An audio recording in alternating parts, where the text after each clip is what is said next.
And I do not know why, but this is a conversation that we have picked for Friday. It is heavy. It is heavy. So let's get into it. It's time for On the No Friday.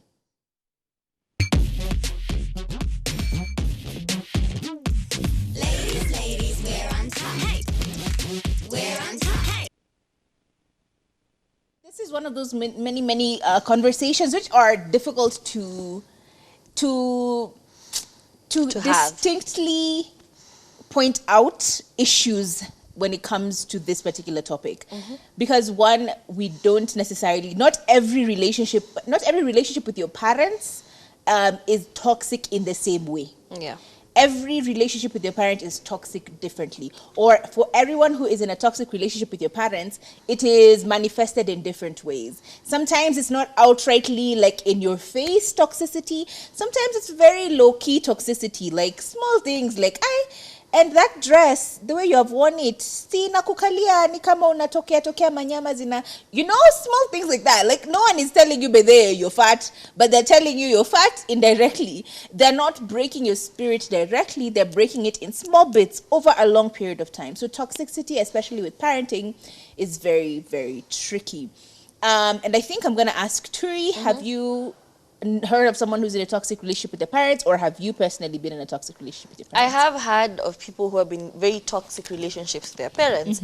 And the thing is, up until very recently, we had this thing where we would feel very bad and as if it was very taboo to say that you have a toxic parent. True. Especially in the African setting, we are brought up to respect our elders. And even like the way it manifests itself, if you correct an older person, it's all of a sudden disrespectful. Why are you disrespecting me? But I was just standing up for myself. And over time, people are saying, no, even parents can be toxic. Even older people can be toxic towards, Highly toxic. their children and even younger people. And I'm really glad people are having this conversation, because I have heard of, like mothers who slept with their, like their children's boyfriends, and fathers who, said something in the name of correcting, like saying, umekaje, like, it's these small things. It could be very passive aggressive, and you're like, but you've been hearing this all your life, like look at the way you're walking, you'll never have a husband. Look at the way you're dressing, you'll never have a husband. Umejiekea chakula yote, who is going to marry you? It's these small things, and they have such a huge impact on even how you relate with others. True. Because even like children, like mothers who are like, you've already eaten, and you see it in the child. Like the child is always like, when there are a lot of children together, the child that takes a lot of food hides it and then starts eating with the other people again. You're like, oh, that's a trauma response to a very toxic parent who's made it seem like you have to fight for everything. So yeah, toxic parents are a thing. Yeah, true. And I think I personally have had interactions with my dad, which I can call a bit toxic. Well, actually, I can define as toxic because it's small things said over a long period of time, or big things said over a short period of time that can really heavily impact you. And it's those really difficult conversations that you tend to remember a lot more of.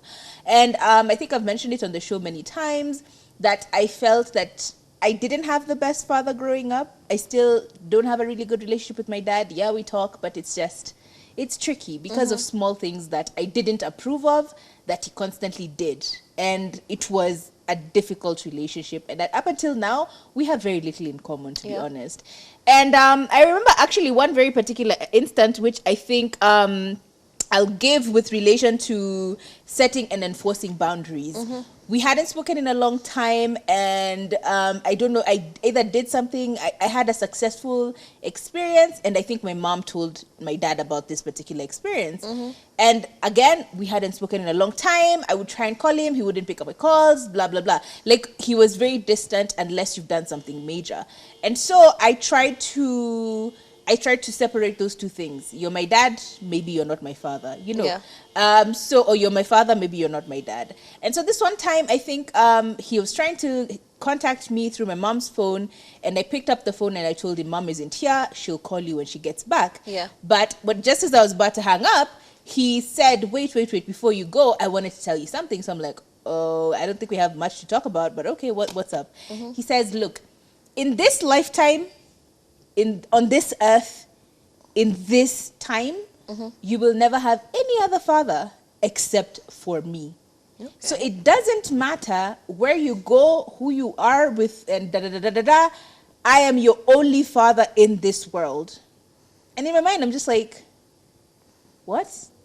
For what reason are we having this conversation? Yeah. If you really think you're my dad or you're my father, then act like a father, and I will give you the due respect, and we will have the due relationship that we're supposed to have as father and daughter. But you can't use words to manipulate me into doing what you want me to do at this moment in time, simply because it favors you. Yeah. When it starts to disfavor me, then it's a different conversation. So this is very important when it comes to drawing boundaries.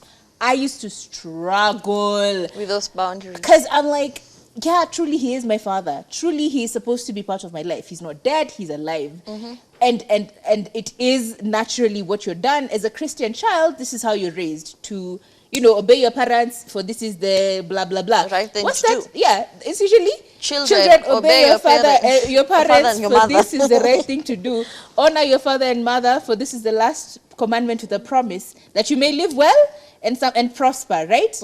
But we forget that last line that continues over there. The line that follows just after usually says what? It says, but parents, do not provoke your children to anger. Why do we forget that line? We Try don't. and learn boundaries. The fact that this atheist The only commandment to the promise. is quoting scripture. You are shocked. The fact that Kathawi is quoting scripture should tell you a lot, okay? You are shocked. I'm not shocked. I actually totally agree with you. And even setting boundaries can be very small things. Yep. And I'll give you an example. After I'd had my son, and there's just a stream of relatives who are constantly coming, and even unannounced, and that would be very hectic for me, because I'm a new mom. I'm already overwhelmed with this child. Why are you coming to my house all of a sudden unannounced? And you're not even being helpful. You're just coming unannounced to do those very horrible things that aunties do. Kwa nini ukuli chakula, kwa nini ukuli uji, kwa nini ukuli ndoma na mokimo? And I'm like, first of all, I don't want to constipate. It's already hard enough, okay? Like, y'all are doing too much. So there's this time my mom and my aunties just popped up out of the blue from nowhere, and I was unannounced. And it was just when you've just put the child to sleep. You have been awake the whole night. You just put him to sleep, and now you want to rest, even like watch one episode of something and just relax. I hadn't even drawn the curtains, and then here this I'm like, first of all, you need to keep quiet. And my auntie's like, amusha mutoto tumuone. And I told my mom, you guys need to leave, okay?